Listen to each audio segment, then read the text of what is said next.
My regrets look just like texts I shouldn't send. And I got neighbors that more like strangers, we could be friends. I just need a way out of my head.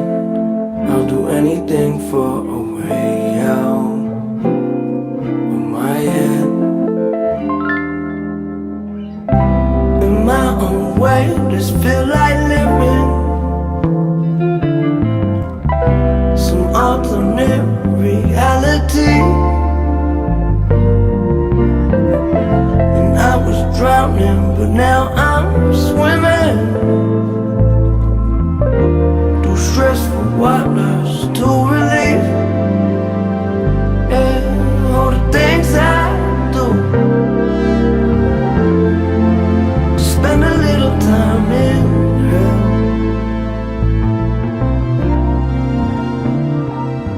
And what I won't tell you. The solution to our waste problem is there's no one solution. There's several different things that need to happen for us to eliminate how much waste is produced worldwide every single day, and it really falls on every individual involved, not just the consumer but the businesses as well, where people need to realize the importance of things like composting and recycling and the benefit that that's going to have, and really the amount of waste that's going to be eliminated by doing things like that, as well as the businesses making more wise, sound decisions for our environment. So creating things that are able to be recycled rather than just creating more and more product that's going to just end up in landfills. So it really falls on every single individual involved. And we really need to, as consumers, start to make better decisions over convenience. One example being, if you go to the grocery store and get something that you can easily carry out with your hands, yes, it's easier to carry it with a bag, but that bag is just going to end up adding more waste, more trash to our world and specifically our country. So it's really about making smart decisions on the consumer as well as the business people who are creating these different materials for our consumption and for our use.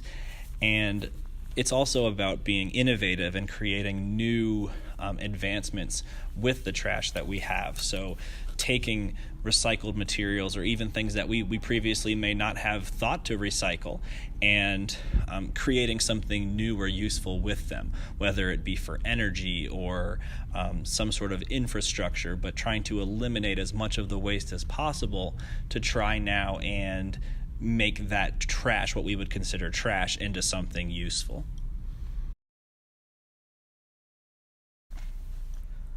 All the trash that we throw away ends up going to one of a few different places. It either is going to go to a landfill, which is usually the majority of the time where it's going to go, but some alternatives that are actually a little bit better and more useful are going to be things like recycling, or some places are even using waste to turn or using waste to use for energy now, and even composting is also an alternative. But the majority of what we throw away is going to go to landfills, which are sound in their theory of how they're going to contain trash, but oftentimes are unreliable in their actual success of keeping the trash away from groundwater supplies and ensuring that contaminants do not enter our water that we'll be using for drinking and recreational use and industrial use and so on. And the trash that we don't throw away, the stuff that we litter or just leave wherever it may be, those things are going to end up really anywhere. Elements like wind and water can take those pieces of trash across the country, across the world, and ultimately our actions are going to impact others in ways that we might not foresee in the short term. I'll probably never even tell myself. Don't you know that sunshine don't feel right when you're inside all day? I wish it was nice out, but it looked like rain. Gray skies are drifting, not living forever. They told me